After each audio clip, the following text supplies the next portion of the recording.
ಇದರಲ್ಲಿ ಸಮಯ ಎಕ್ಸ್ಟೆನ್ಷನ್ ಮಾಡೋದು, ಸಮಯ ಕಡಿಮೆ ಮಾಡೋದು ಮುಖ್ಯ ಅಲ್ಲ.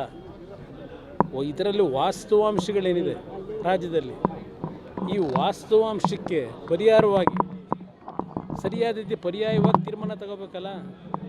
ಈಗ ಉದಾಹರಣೆಗೆ ನಾನು ನಿಮ್ಗೆ ಹೇಳೋದು, ಇವತ್ತು ಬಹುಶಃ ಈ ರಾಜ್ಯದಲ್ಲಿ ದೊಡ್ಡ ಮಟ್ಟದಲ್ಲಿ ಪೆಟ್ಟು ಬಿದ್ದಿರತಕ್ಕಂಥದ್ದು ಒಕ್ಕಲಿಗ ಸಮಾಜಕ್ಕೆ. ನಾನು ಜಾತಿಗೋಸ್ಕರವ ವ್ಯಾಮೋಹದಲ್ಲಿ ಹೇಳ್ತಾ ಇಲ್ಲ. ಇವತ್ತು ಬೆಂಗಳೂರು ನಗರದ ಅಭಿವೃದ್ಧಿ ಬಗ್ಗೆ ಪದೇ ಪದೇ ಚರ್ಚೆ ಮಾಡ್ತೀವಿ. ಬೆಂಗಳೂರು ನಗರದ ಅಭಿವೃದ್ಧಿ ಬಗ್ಗೆ, ಬೆಂಗಳೂರು ನಗರಕ್ಕೆ ಕಳೆದ 25-30 ವರ್ಷದಲ್ಲಿ ಕೆಂಪೇಗೌಡರು ನಿರ್ಮಾಣ ಮಾಡಿದಂಥ ಈ ಒಂದು ಭಾಗದಲ್ಲಿ ಎಷ್ಟು ಜನ ರೈತರುಗಳ ಭೂ ಸ್ವಾಧೀನ ಆಗಿದೆ ಡೆವಲಪ್ಮೆಂಟ್ ವರ್ಕ್ಗೆ. ಅದರಲ್ಲಿ ಎಷ್ಟು ಭೂಮಿ ಈ ಒಂದು ಸಮಾಜಕ್ಕೆ ಸೇರಿರ್ತಕ್ಕಂಥದ್ದು, ಒಕ್ಕಲಿಗರ ಸಮಾಜಕ್ಕೆ. ನಾನು ಹಲವಾರು ಬಾರಿ ಹೇಳಿದ್ದೇನೆ ಇದನ್ನು. ಇಲ್ಲಿ ಭೂ ಸ್ವಾಧೀನವನ್ನು ಅಭಿವೃದ್ಧಿ ಹೆಸರಿನಲ್ಲಿ ಈಗಲೂ ನಡೀತಾನೆ ಇದೆಯಲ್ಲ. ಗ್ರೇಟರ್ ಬೆಂಗಳೂರು, ಅಲ್ಲೆಲ್ಲ ಏರ್ಪೋರ್ಟು, 5,000 ಎಕರೆ ಬೇಕೀಗ ಇನ್ನೊಂದು ಏರ್ಪೋರ್ಟ್ ಮಾಡಲಿಕ್ಕೆ, ಇವೆಲ್ಲ ನಡೀತಾನೆ ಇದೆಯಲ್ಲ. ಇದು ಯಾವ ಸಮಾಜದ ಜಮೀನುಗಳು ಜಾಸ್ತಿ ಹೋಗ್ತದೆ? ಬೇರೆ ಸಣ್ಣ ಪುಟ್ಟವ್ರದ್ದು ಇರ್ಬೋದು, ಹೆಚ್ಚಿನ ಒಂದು ಜಮೀನು ಕಳ್ಕೊಳ್ತಕ್ಕಂಥವ್ರು ಒಕ್ಕಲಿಗ ಸಮಾಜ. ಅದಷ್ಟೇ ಅಲ್ಲ, ಅವರು ಆ ಜಮೀನು ಮಾರಾಟ ಮಾಡಿ ಅಲ್ಲೆಲ್ಲೋ ಹೋಟ್ಲು ಮುಂದೆ ಮಾಣಿಗಳಾಗೋ, ಇಲ್ಲ ಯಾವುದೋ ಒಂದು ಗೇಟಲ್ಲಿ ಹೋಗಿ ಗೇಟ್ ಕೀಪರ್ಗಳಾಗಿ ಸೆಕ್ಯೂರಿಟಿಲಿ ಇದು ಕೆಲಸ ಮಾಡಿ ಜೀವನ ಮಾಡ್ತಾ ಇದ್ದಾರೆ. ಇವರಿಗೆ ನೀವೇನು ಕೊಟ್ಟಿದ್ದೀರಿ? ನಿಮ್ಮದೆಂಥದ್ದು ಟೇಬಲ್ಗಳು ಹಾಕಿದ್ದೀರಲ್ಲ, ಇದೆಲ್ಲ ಚರ್ಚೆ ಆಗಬೇಕಿದು. ಸುಮ್ಮನೆ ಬೇಕಾಬಿಟ್ಟು ಇಷ್ಟ ಬಂದಂಗೆ ಮಾಡ್ಕೊಂಡು ಹೋದ್ರಾಗುತ್ತಾ? ಸರ್ಕಾರದ ಭಾಗವಾಗಿ ಡಿ ಕೆ ಶಿವಕುಮಾರ್ ಅವರು ಕೂಡ ಇದ್ರು, ಅವರೇನಾದ್ರು ಕೂಡ ಸಮಸ್ಯೆ ಬಗ್ಗೆ ಅವರೇನೋ ಎಲ್ಲ ಸಮಸ್ಯೆ ಬಗೆಹರಿಸ್ತಕ್ಕಂಥ ಜವಾಬ್ದಾರಿ ತಗೊಂಡಿದ್ದಾರೆ. ನೋಡೋಣ ಏನೇನು.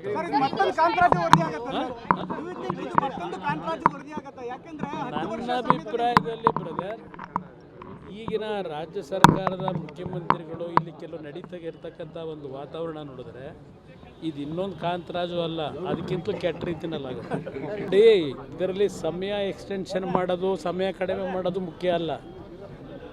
ಇದರಲ್ಲಿ ವಾಸ್ತವಾಂಶಗಳೇನಿದೆ ರಾಜ್ಯದಲ್ಲಿ, ಈ ವಾಸ್ತವಾಂಶಕ್ಕೆ ಪರಿಹಾರವಾಗಿ ಸರಿಯಾದ ರೀತಿ ಪರ್ಯಾಯವಾಗಿ ತೀರ್ಮಾನ ತಗೋಬೇಕಲ್ಲ.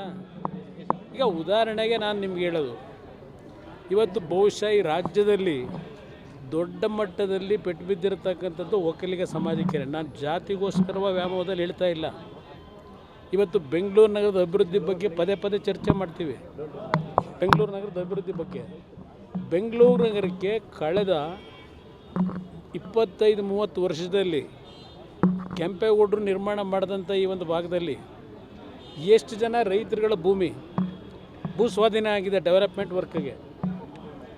ಅದರಲ್ಲಿ ಎಷ್ಟು ಭೂಮಿ ಈ ಒಂದು ಸಮಾಜಕ್ಕೆ ಸೇರಿರ್ತಕ್ಕಂಥದ್ದು, ಒಕ್ಕಲಿಗರ ಸಮಾಜಕ್ಕೆ. ನಾನು ಹಲವಾರು ಬಾರಿ ಹೇಳಿದ್ದೇನೆ ಇದನ್ನು.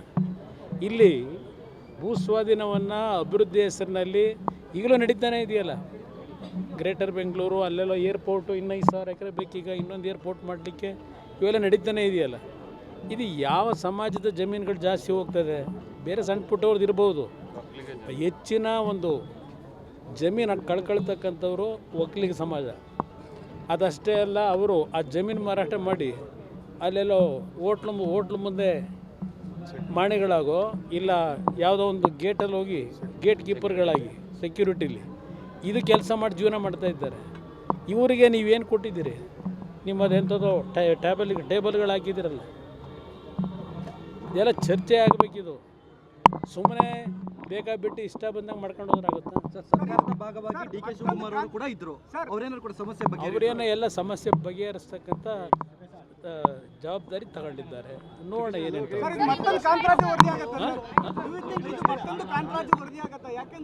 ನನ್ನ ಅಭಿಪ್ರಾಯದಲ್ಲಿ ಬ್ರದರ್, ಈಗಿನ ರಾಜ್ಯ ಸರ್ಕಾರದ ಮುಖ್ಯಮಂತ್ರಿಗಳು ಇಲ್ಲಿ ಕೆಲವು ನಡೀತಾಗಿರ್ತಕ್ಕಂಥ ಒಂದು ವಾತಾವರಣ ನೋಡಿದ್ರೆ ಇದು ಇನ್ನೊಂದು ಕಾಂತರಾಜು ಅಲ್ಲ, ಅದಕ್ಕಿಂತಲೂ ಕೆಟ್ಟ ರೀತಿನಲ್ಲಾಗುತ್ತೆ.